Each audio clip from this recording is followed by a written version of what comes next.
Hočem povedati, da je ena največjih laži v zgodovini človeštva to, da te določene stvari lahko usrečijo. To ni res. Ne morete usrečiti ne dober avto, ne dobra hiša, ne dobra partnerica, ne, če ti tega nimaš v sebi. In v bistvu, ko ti dostopaš do teh 95% nezavednega in ko začneš te programe, okolice staršev, ki so ti programirali, ko začneš nekaj živeti življenje in pričakovanje drugih in začneš živeti svoje življenje, ko se ti začneš končno vprašati, ok, zdaj pa jaz na vrst, kaj je tisto, kar si jaz v življenju želim? Potem kaj počnem, kar vem, da ni dobro zame, pa še vedno počnem. Kaj ne počnem, kar vem, da bi mogel. Ko se začneš taka vprašanje postavljati, potem se začne kreacija tvojega novega življenja. In recimo, če govorim o ultima meditaciji, ko prideš do teh nivojev, potem ti lahko kreiraš svojo prihodnost. Ampak v skladu s svojim življenjskim poslanstvom. Se pravi, ne boš kreiral nekaj, kar ni tvoje poslanstvo. Jaz ne bom kreiral, ne vem, da bom počel nekaj, kar je nekdo vrhunski, ker to ni moje poslanstvo. In to so te stvari.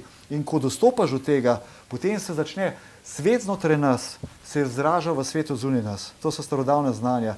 In v bistvu naše okolje je podaljšek našega stanja, notranjega stanja. Se pravi, kako mi razmišljamo, kako mi delujemo in kakšne občutke pri tem doživljamo.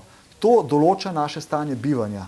In ko ti na to vplivaš, zdaj šele začenjava, in ko ti prihajaš do teh notranjih stanj, ko začneš v bistvu, ko ti veš, da ti določena misel, ko nekaj prebereš, ko prebereš tako knjigo, ko ti sproži, ko ti ustvari nove nevrone, nove synapse connection, se pravi nove sinapsne povezave, nove mostove med nevroni, ko tvoji možgani začnejo delovati, se pravi naš zavedni, nezavedni, več nivojev ne bo se sploh dotikala, ker se pravi o tem bi ure mogla govoriti.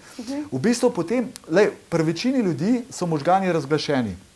Se pravi, imamo več vrst možganov in pri večini ljudi deluje ta primitivni živčni sistem.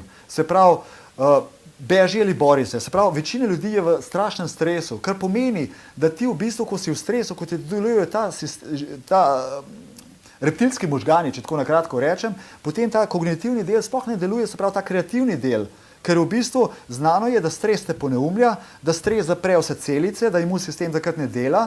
Znano je v bistvu, da takrat ne moreš biti srečen in takrat ne moreš v bistvu živeti iz polnega življenja. In ko ti te stvari, ko dobiš novo informacijo in potem se začne nov ciklus nove misli in novih občutkov oziroma čustev. In ti recimo, ko imaš recimo v telesu, imamo recimo misli so jezik možganov. Dočim čustva so jezik telesa. In mi imamo na osnovi zakaj se mi določenih preteklih izkušenj tako dobro spomnimo? Zato, ker imamo določen čustveni naboj na to preteklost. In dejansko, kaj je modrost? Modrost je, ko izkušnji odvzameš čustveni naboj. Ker drugače si ti ves čas v tem ciklusu razmišljanja in občutkov in se vrtiš skozi, v bistvu živiš še več preteklosti, živiš še več teh programov, ki si jih dobil od 1. do 6. leta starosti. Se pravi, in v bistvu ne živiš svojega življenja. Ko si ti začneš postavljati vprašanja, kaj si jaz, ko prideš do te stopnje zavedanja, kaj si jaz v življenju sploh želim?